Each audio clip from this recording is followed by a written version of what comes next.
Vitamin B2 riboflavin. Vitamin B2 riboflavin हे आपल्याला migraine किंवा अर्धशिशीपासून वाचवते।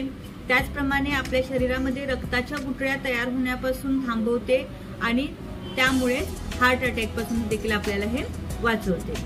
विटॅमिन B2 हे आपल्याला दूध, मांस, मासे, अंडी ह्यामधून तर मिळतेच, त्याबरोबर पालक आणि बदाम या शाकाहारी पदार्थांमधून आपल्याला विटॅमिन B2 मिळत असते। जे लोक शाकाहारी आहेत त्यांनी बदाम आणि पालक हे आपल्या आहारामध्ये नेहमी समावेश करणं खूप गरजेचं आहे।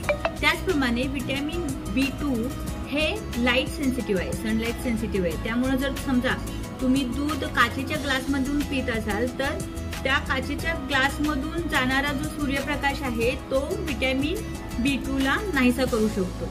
त्यामुळे दूध पिताना शक्यतो ट्रान्सपरंट ग्लासमधून घेऊ नका। रायबोफ्लेविन 5 मिलीग्रॅम किंवा 10 मिलीग्रॅम ह्या ब्रँड नावाने देखील आपल्याला विटॅमिन B2 मार्केटमध्ये